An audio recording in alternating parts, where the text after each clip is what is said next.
नारायण नारायण नारायण नारायण।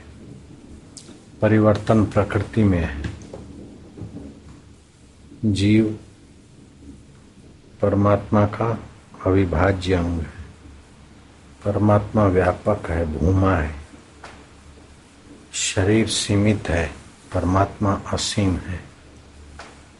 शरीर असत जड़ दुख रूप है और परिवर्तनशील है। परमात्मा सत्य चित्त आनंद रूप और अपरिवर्तनशील है। तो शरीर और संसार परिवर्तित है, आत्मा और परमात्मा अपरिवर्तित है। योवत भूमा तत् सुखम। जब तक उस भूमा परमात्मा आत्मा को नहीं जानता तब तक शाश्वत सुख से वंचित रहता है। और जितना भी नश्वर सुख मिला फिर भी बेचारे की प्यास अधूरी अधूरी रहती है, क्योंकि नश्वर से सुख अनित्य है और जीव नित्य है। जो नित्य है उसको अनित्य सुख कितनी देर रोकेगा। अनित्य सुख लिया फिर दूसरा तीसरा करते करते बेचारा अनित्य में खप जाता है। देव ऋषि नारद ने सनकादि ऋषियों की शरण में प्रार्थना की कि प्रभु आप हमें ब्रह्म ज्ञान का पूर्णता का उपदेश दीजिए।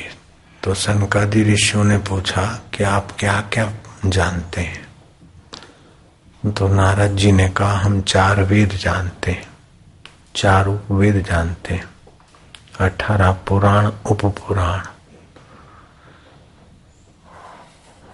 गायन विद्या, गंधर्व विद्या और भी कुछ अपनी जो कुछ जानकारी में था वो बताया।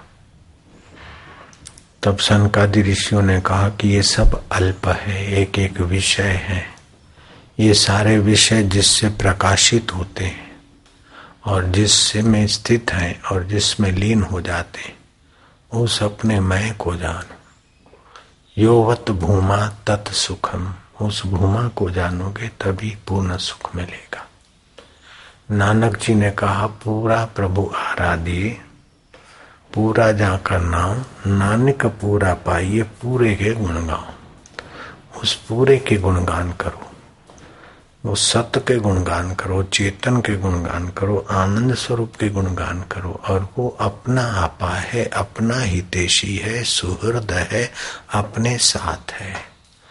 उसका स्वाभाविक ध्वनि ओमकार है। तस्य वाचक प्रणवः। उस परमात्मा का स्वाभाविक ध्वनि ओम है।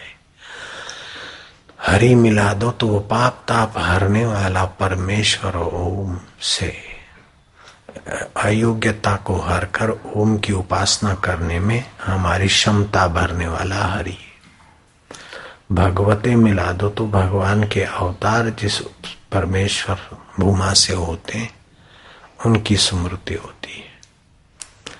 तो ये सनातन धर्म भारतीय संस्कृति की एक महान विशेषता है कि वो कृष्ण को पूजें, चाहे राम को पूजें, चाहे बुद्ध को, चाहे कबीर को, चाहे वटवृक्ष को पूजें, चाहे पीपल को, चाहे तुलसी को, चाहे गोल गोल सुपारी जैसे शालिग्राम को, अथवा तो लंबकनाथ को पूजें।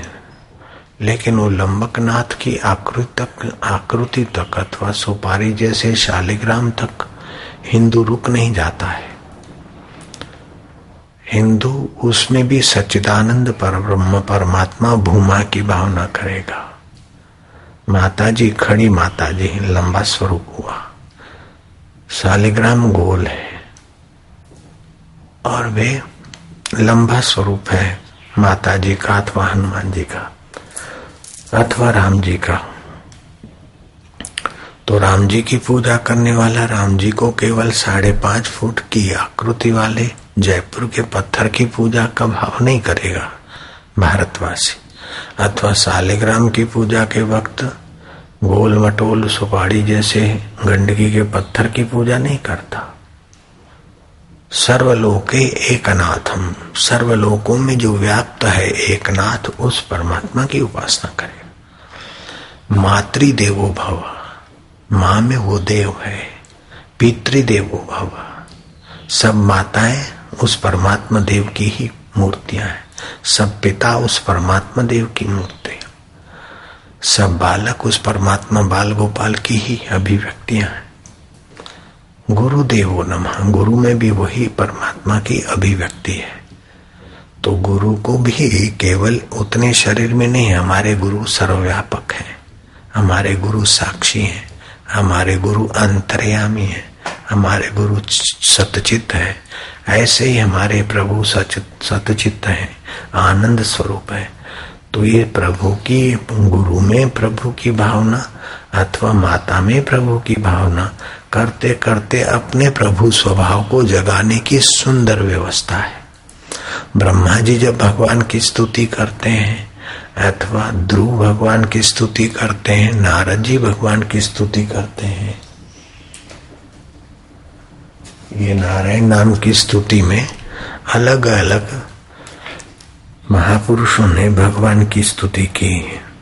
जैसे दक्ष प्रजापति ने स्तुति की तो प्रजापति दक्ष कहते हैं, जल थल और आकाश में रहने वाले देवता, असुर और मनुष्य आदि प्रजा की सृष्टि अपने संकल्प से ही की। जब उन्होंने देखा कि वह सृष्टि बढ़ नहीं रही है, तब उन्होंने विंध्याचल के निकटवर्ती पर्वतों पर जाकर बड़ी घोर तपस्या की। वहाँ एक अत्यंत श्रेष्ठ तीर्थ है, उसका नाम है अघमर्षण अर्थात पापनाशक। वह सारे पापों को धो बहाता है।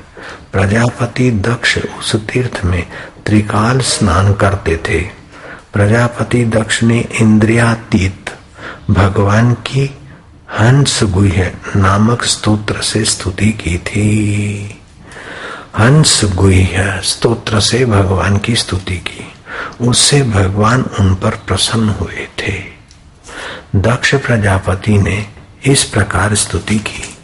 तो वो भगवान कैसे हैं? दक्ष प्रजापति ने स्तुति की, भगवान आपकी अनुभूति, आपकी चित्त शक्ति अमोघ है। आप जीव और प्रकृति से परे हैं, अर्थात ये शरीर अथवा संसार की प्रकृति से और जीव से परे है। जीव जन्मता मरता है, शरीर जन्मता मरता है, लेकिन आप ज्यों के त्यों रहते हैं। आप नियंता है और उन्हें सत्ता स्फूर्ति देने वाले हैं। भगवान कैसे हैं कि शरीर के जीव के नियंता है और उसको सत्ता स्फूर्ति देने वाले हैं। हम अगर अच्छा काम करते हैं तो हमें भगवान अंदर से सूझबूझ और प्रसन्नता देते हैं। अगर बुरा काम करते हैं तो वही सच्चिदानंद भगवान हमारे दिल की धड़कनें बढ़ा देते हैं। बारिश की बौछार से तो छाता आपकी रक्षा कर लेगा, लेकिन हम बुरा करेंगे तो अंदर जो भगवान के सत्ता स्फूर्ति देने वाले परमेश्वर की नालत की बौछार होती है, वहां कोई छाता या कोई रेनकोट रक्षा नहीं कर सकता है। तो वो ऐसे परमात्मा है जो हमारे आत्मा होकर बैठे हैं, सत्ता देते हैं, स्फूर्ति देने वाले।